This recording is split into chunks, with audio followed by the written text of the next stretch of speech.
अस्सलाम नाज़रीन, मैं हूं बैरिस्टर शहजाद अकबर और आप देख रहे हैं मेरा यूट्यूब चैनल। नाज़रीन, आपसे मैंने वादा किया था कि साइफ़र केस की कार्रवाई जिसके ऊपर जज साहब ने गैर कानूनी किस्म की पाबंदी लगाई है और इस सिलसिले में जो भी साइफ़र केस के अंदर कार्रवाई हो रही होगी, उसकी जो भी इतलात हमारे पास आएंगी वो इंशाल्लाह मैं नशर करूँगा। और आज उस सिलसिले में ये साइफ़र डायरी प्रोग्राम नंबर 2 है। आप जानते हैं कि ये 18 दिसंबर को इसकी दूसरी, जब से ये पाबंदी लगी है, दूसरी पेशी थी। इस पेशी के अंदर क्या हुआ,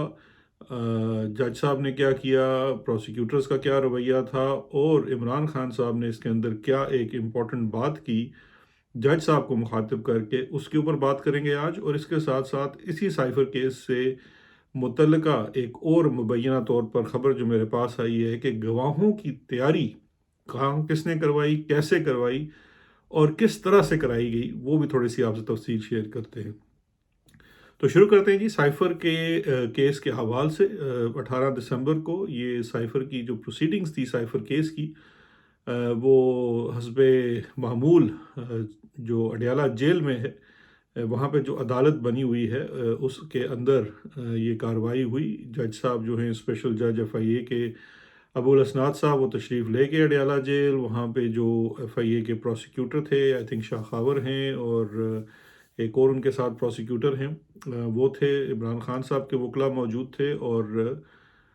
शाह महमूद कुरैशी साहब के वकला मौजूद थे। FIA अपने 6 गवाहान के साथ अदालत में मौजूद थी और उनका टारगेट था कि आज उन्होंने 6 गवाहान को गुजारना था, उनकी गवाही करवानी थी और रिकॉर्डिंग करानी थी, जिसको आप एग्जामिनेशन इन चीफ भी कहते हैं। तो जज साहब ने जब कार्रवाई शुरू करना चाहिए तो इमरान खान साहब के वकला जो थे और शाह महमूद कुरैशी के वकला, उन्होंने एक एतराज़ उठाया जो पिछली प्रोसीडिंग्स पे भी उठाया था, लेकिन जज साहब ने उसको रद्द कर दिया था। बात नहीं सुन के आगे उन्होंने रिकॉर्डिंग कर ली थी 2 गवाहों की पिछली पेशी पे। इस दफ़ा जो दोनों साइड के 2 मुल्ज़मान जो हाजिर हैं, उनके वकला ने ये दोबारा जज साहब से अर्ज़ की कि जनाब आप ये कार्रवाई आगे बढ़ाते जा रहे हैं और आपने पहले ही हमारी इस दरख्वास्त के ऊपर कोई फ़ैसला नहीं किया, जिसमें हम आपसे अर्ज़ कर चुके हैं कि हमें CRPC के मुताबिक जो ज़ाब्ता फ़ौजदारी है, उसके मुताबिक आपने चालान के साथ जो हमें दस्तावेज़ देनी हैं, जो ज़रूरी हैं और जो चालान का हिस्सा तस्वर की जाती हैं, वो हमें अभी तक फ़राहम नहीं की गई। आपकी तरफ से यकीन दहानी ज़ुबानी तौर पर तो करवाई गई, लेकिन हकीकी तौर पर अभी तक हमारे पास जो उसमें गवाहान के 161 के बयानात होते हैं, जो उसके साथ डॉक्यूमेंट्स होते हैं, जो डॉक्यूमेंट्री एविडेंस है, वो चालान के साथ हमें नहीं दिया गया। और ये एक सीरियस जिसे कहते हैं मिसकैरेज ऑफ जस्टिस है और ये एक प्रोसीडिंग इसके बगैर आगे नहीं बढ़ सकती। पहले भी आप इस तरह से प्रोसीडिंग्स बढ़ा चुके हैं और फिर बात मामला जब हाई कोर्ट सुपीरियर कोर्ट्स के पास जाता है तो ये मामला रिवर्ट हो जाता है। इसलिए ये जो इस वक्त अदालत की कार्रवाई है ये कानूनी नहीं है। जज साहब ने बड़ी कोशिश की, उन्हें कहा जी कि देखें आप रुकावट ना बने, हमें इस्लामाबाद हाई कोर्ट की जानिब से हुक्म है कि हमने इसको 4 हफ्तों के अंदर अंदर मुकम्मल करना है, पहले ही देर हो गई है, इसीलिए मैंने मीडिया को बाहर निकाल दिया है कि ये ट्रायल जो है, और आप परेशान ना हों, मैं आपको यकीन दिलाता हूँ कि यहाँ पे कोई जो है किसी के साथ ज़्यादती नहीं होगी और फलाना। जज साहब एक लंबी तकरीर की मूड में थे और मैं आपको जनाब ज़ुबानी यकीन दिलाता हूँ कि ये डॉक्यूमेंट्स आपको मिल जाएंगे, आप फिक्र ना करें जी, अभी इनको दें जी डॉक्यूमेंट, चलें जी गवाह। तो ऐसे मौके पे जनाब इमरान खान साहब जो है वो खड़े हो गए और उन्होंने जज साहब से कहा कि जज साहब मैं आपसे कोई बात करना चाहता हूँ, मुझे इजाज़त दें। तो जज ने जनाब कहा कि नहीं नहीं खान साहब आप बैठे हैं। तो जज खान साहब जो हैं वो बैठे नहीं, वो खड़े रहे और उन्होंने कहा नहीं जज साहब आप मेरी बात सुने, मेरी बात सुनना बड़ा ज़रूरी है। तो जज ने भी सोचा होगा ना यहाँ मीडिया है ना कुछ है, तो चलो खान साहब को 2 मिनट दे देते हैं, फिर बात आगे बढ़ाते हैं। क्योंकि जज साहब के जहन में तो वही जो इस्लामाबाद चीफ जस्टिस का हुक्म है वो सवार था कि उन्होंने 4 हफ्तों के अंदर ये प्रोसीडिंग्स कंक्लूड करनी है। खान साहब को जो स्टेज मिला, क्योंकि खान साहब आजकल ना ही वो कौम से ख़िताब कर पा रहे हैं, ना वर्कर से बात कर पा रहे हैं, और जैसे पंजाबी में कहते हैं ना बंदा परया प्यासी। तो खान साहब को अल्लाह ने मौका दिया, वो खड़े हो गए और उन्होंने जनाब, मैंने जो नोट्स भी लिए हुए हैं अपने मुखबरों से बात करके, उनको कंसल्ट करके ये मैं आपको सुनाता हूँ। ये बात मुबैना तौर पर है, अब पता नहीं जज साहब या तो इनकार कर दें कि ऐसी बात नहीं हुई, या इमरान खान साहब कह दें और तो वहाँ पे कोई बंदा ऐसा है नहीं जो बोल सके। तो अब जज साहब को उन्होंने कहा जी, खान साहब ने बात ये शुरू की, देखिए जज साहब मैं जानता हूँ आपने मुझे फांसी देनी है, کیونکہ یہ آپ کو حکم ہو چکا ہے، اور میں چونکہ ایک سیاستدان ہوں اور ان جیسے لوگوں سے جنہوں نے آپ کو حکم دیا ہے ڈیل کرتا رہا ہوں، یقین جانیے میں سمجھتا ہوں آپ کی مجبوری، کیونکہ ان لوگوں کا جو حکم ہے وہ تو بڑے بڑے لیڈر جو ہیں وہ انکار نہیں کر سکتے، آپ تو بیچارے پھر گریڈ 18 19 کے جج ہیں، افسر ہیں یا جو بھی ہیں، اور سرکاری ملازم ہیں، تو مجھے آپ کی مجبوریوں کا ادراک ہے۔ لیکن میری آپ سے گزارش ہے، اور میری آپ سے گزارش یہ ہے کہ میرا جو قتل ناحق آپ کے ہاتھوں پہ لکھا جا رہا ہے، یا کیونکہ میری آپ ایک ناحق پھانسی کرنے جا رہے ہیں، آپ کو یہ حکم دیا گیا ہے، اور یہ اپنا ہاتھ جس چیز سے آپ رنگنے جا رہے ہیں، آپ ایک مہربانی فرما کر اس سائفر کو ذرا منگوا کر پڑھ لیجئے۔ میں آپ سے اپنے وکیلوں کی طرح یہ ڈیمانڈ نہیں کر رہا، کیونکہ میں نے تو وہ سائفر پڑھا ہوا ہے، بلکہ بار بار پڑھا ہوا ہے، بلکہ میرے پر تو الزام یہ ہے کہ وہ سائفر میں نے گما دیا یا لیک کر دیا۔ لیکن میری آپ سے درخواست ہے کہ آپ ذرا اس سائفر کو منگا کر ایک دفعہ پڑھ تو لیں، تاکہ آپ کو اندازہ ہو سکے کہ آپ کے ہاتھوں کیا کام کروایا جا رہا ہے۔ کیونکہ میں یقین سے کہہ سکتا ہوں جج صاحب کہ آپ نے وہ سائفر نہیں پڑھا، یہ یقین مجھے اس طرح سے پکا ہے کہ مجھے یہ بھی پتا ہے کہ جس شخص نے یہ جو میرے اوپر ایف آئی آر کٹی ہوئی ہے نا، جس نے ایف آئی آر کاٹی ہے، اس بندے نے بھی یہ جو ہے سائفر نہیں پڑھا ہوا ہے، اور اسی طرح سے جس نے میرے خلاف کمپلینٹ بنا ہے اس نے بھی یہ سائفر نہیں پڑھا ہوا ہے۔ اور نے کہا جی یہ پروسیکیوٹر کھڑے ہیں یہاں پہ، میں یقین سے کہتا ہوں انہوں نے بھی یہ سائفر نہیں پڑھا ہوا ہے، کیونکہ جس طرح سے آپ میرے وکیلوں کو وہ سائفر کی کاپی نہیں دے رہے یا اس سے متعلقہ ڈاکومنٹس نہیں دے رہے، ان سب لوگوں نے جناب کسی نے سائفر نہیں پڑھا ہوا، آپ نے بھی سائفر نہیں پڑھا ہوا، تو مجھے نہ دیں، نہ دکھائیں۔ عوام کو تو آپ پہلے ہی اس کیس سے نکال چکے ہیں، پریس کو نکال چکے ہیں، میڈیا کو نکال چکے ہیں، مجھے نہیں پتا یہ باہر رپورٹ ہو رہا ہے کہ نہیں ہو رہا، لیکن آپ کا اپنا ضمیر آپ کی ملامت کرے گا جب کبھی آپ نے اس سائفر کو پڑھ لیا۔ تو میری آپ سے مہربانی، یہ میری درخواست ہے آپ سے کہ آپ یہ مجھے پھانسی دینے سے پہلے آپ ذرا یہ سائفر پڑھ کے تو دیکھ لیں۔ میں کس وقت سے یہ لگا ہوا ہوں کہ اس سائفر کو جو پڑھے گا، جو دیکھے گا، اس پورے ڈاکومنٹ کو پڑھے گا، کوئی کتنا انڈیپینڈنٹ چھوڑیں ان کا، میرا کوئی مخالف بھی پڑھے گا تو وہ ایک دفعہ بولے گا جی کہ اس میں سازش ہوئی ہے، اس میں دھمکی دی گئی ہے، پاکستان کے خلاف دھمکی دی گئی ہے، اور میرا اس سائفر کو آنے کے بعد، پڑھنے کے بعد، اور باہم صلاح مشورہ کرنے کے بعد اپنی کابینہ کے ساتھ اور اپنی نیشنل سیکیورٹی کونسل کے ساتھ، جو میرا رد عمل تھا وہ ایک ایسا رد عمل تھا جو آئین پاکستان کے مطابق پاکستان کے وزیر اعظم کا ہونا چاہیے تھا۔ میں نے اس سازش سے اور اس دھمکی سے اپنی کابینہ کو آگاہ کیا، اپنی نیشنل سیکیورٹی کونسل کو آگاہ کیا، جس میں افواج کے سربراہ، انٹیلیجنس ایجنسیوں کے سربراہ اور کلیدی وزارتوں کے سربراہ موجود ہوتے ہیں، ان سب کو آگاہ کیا، ان سب کو اعتماد میں لیا، اور پھر اس کے بعد میں نے پاکستان کی عوام کو، جن کے مینڈیٹ سے میں وزیر اعظم بنا اور جن کے مینڈیٹ سے میں نے آئین پاکستان کے اندر دیا ہوا حلف اٹھایا، اور اس حلف کی پاسداری میں میں نے یہ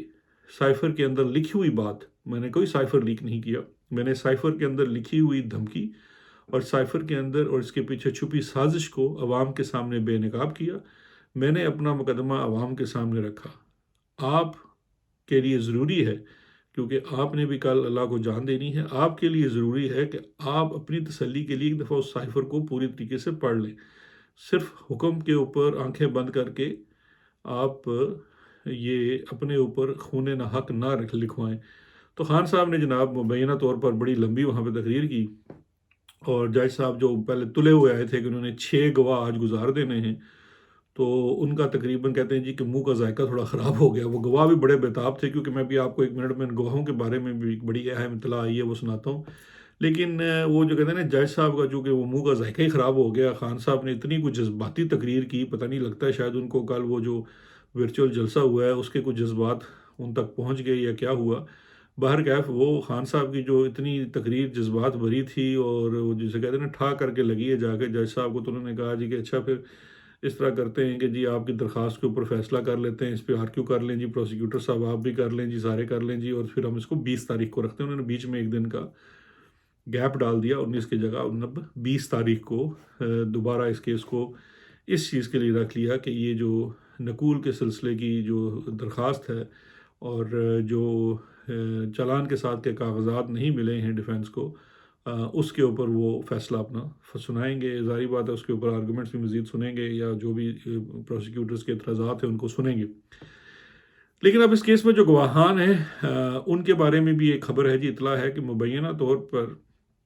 ये जो गवाहान हैं, अभी तो आप जानते हैं कि ये जो सारे गवाह इस वक्त गुजर रहे हैं, इनको मौके का गवाह कहा जाता है, या ये प्रोसीजरल गवाह होते हैं जिन्होंने सिर्फ प्रोसीजर्स के मुताबिक गवाही देनी होती है जी, कि इस केस में फ़लाँ हुआ, या मैंने फ़लाने दिन साइफ़र वसूल किया था, या मैं फ़लाने दिन जनाब अपने वो मैं डिस्पैच राइटर था तो लेके गया था। इस हद तक के जो गवाहान हैं, 1.5 महीना, 6 हफ्ते इन लोगों की बाकायदा ट्यूटरिंग की गई है। इनको एक ख़ास जगह पे रखा गया, सुबह से लेकर शाम तक वहाँ रखा जाता था, कुछ लोगों को तो कुछ हफ्तों तक रखा गया। और वो जो एक मिलिट्री ग्रेड की ट्रेनिंग होती है, जिस तरह से आपने देखा होगा अमेरिकन वो जासूस फ़िल्मों में दिखाते हैं कि एक बंदे को एक स्क्रिप्ट दे दिया जाता है और उसको वो स्क्रिप्ट जो है वो रटाया नहीं जाता। उसके ज़हन में उसको सवार कर दिया जाता है, उसके ज़हन में डाल दिया जाता है, और उसको इतना रिपीट कराया जाता है, इतना रिपीट कराया जाता है कि वो उस पे यकीन करना शुरू हो जाता है कि यही असल में सच है, और इसके अलावा जो भी बात है वो दुरुस्त नहीं है। ये एक वो वाली टेक्नीक है जो 80s की दहाई में, 70s की दहाई में जो मुख्तलिफ एजेंट्स प्लांट किए जाते थे दूसरे ममालिक के अंदर, स्पेशली कोल्ड वॉर के ज़माने में, उनको इस स्क्रिप्ट के ऊपर तैयारी करवाई जाती थी। रशियंस इस बारे में बड़े मशहूर हैं। तो कुछ ऐसी ही ट्रेनिंग जो गवाहान हैं इनकी कराई गई, जिसकी एक छोटी सी मिसाल ऐसे है कि मिसाल के तौर पर एक आदमी जिसका नाम जमील है, उसकी इतनी ज़्यादा ट्रेनिंग की गई शकील नाम के साथ कि वो यकीन जानिए कि 4-6 हफ्तों के बाद वो अपने बीवी बच्चों को भी कहता है कि मैं शकील ही हूँ। वो कहते हैं जी जमील साहब तुहानू हो की गया? वो कहते नहीं नहीं मैं शकील हाँ, मैं शकील हाँ। इस हद तक इनकी ट्रेनिंग और वो की गई है, क्योंकि जो इस जिसे कहते हैं ना, there is too much at stake in this case, कुछ लोगों का। और ख़ान साहब जो दूसरी तरफ हैं वो आपको पता है वो डिटरमिन्ड हैं कि इस केस के अंदर उन्होंने जनरल बाजवा को बतौर गवाह तलब करना है। अब ये बात और है कि इसमें जज हसनात साहब उनको इजाज़त देते हैं या नहीं देते हैं, लेकिन बहरकैफ़ उनका अपना जो इरादा है वो इसमें 100% है। तो ये थी जनाब साइफ़र केस की आज के 18 दिसंबर की कार्रवाई और उसकी डायरी। मुबैना तौर पर ये बातें आज हुई अदालत के अंदर, और वहाँ पे ख़ान साहब ने काफ़ी जज साहब की क्लास भी ली, और उसके बाद फिर जज साहब ने अब इस केस को 18 दिसंबर के लिए जनाब रख दिया है। और ये बड़ा मानी खेज़ है कि ख़ान साहब को भी ये अदराक है कि इस केस में ना सिर्फ उनको फांसी देनी है, सज़ा देनी है, बल्कि सख्त तरीन सज़ा जो फांसी की है वो देनी है। ये ख़ान साहब बार बार जज को कह रहे हैं कि जी मुझे पता है, लेकिन मैं इन तमाम चीज़ों से डरूंगा नहीं, मैं इधर ही हूँ, ना ही मेरी प्लेटलेट्स कम हो रही हैं, ना ही मैं किसी दूसरे मुल्क जा रहा हूँ, मैं यहीं बैठ के मुकाबला करूँगा। आपकी अदालत भी मुझे सज़ा दे, हाई कोर्ट भी इसकी तस्दीक करे, और फिर सुप्रीम कोर्ट भी इसकी तस्दीक करे, ताकि इस गंदे काम के अंदर सबके हाथ रंगे जा सकें। मैं अपनी जगह से हिलूँगा नहीं। ये जो साइफ़र है, चाहे जो मर्ज़ी हो जाए, ये एक दिन पब्लिक होगा और आवाम के सामने आएगा, और फिर आवाम ख़ुद इसका फ़ैसला कर सकती है कि इस साइफ़र के अंदर पाकिस्तान को धमकी दी गई थी या नहीं दी गई थी, और इस साइफ़र के पीछे जो साजिश थी, जिसको ख़ान साहब शुरू दिन से मुबैना तौर पर मीर जाफ़र और मीर सादिक का वो साजिश कह रहे हैं, वो तमाम चीज़ भी मंज़र आम पर आ जाएगी। तो ये थी जी cipher diary case, diary number 2, जिसमें 18 दिसंबर की कार्रवाई आपको बताई। अब देखते हैं कि अगले दिन 20 दिसंबर को क्या कार्रवाई होती है, उसकी भी रिपोर्टिंग इंशाल्लाह हम अपने ज़राए से मालूमात करके और जेल की दीवारों से मालूमात हासिल करके आप तक ज़रूर पहुँचाएँगे, और हाईलाइट करते रहेंगे कि इस केस में क्या हो रहा है।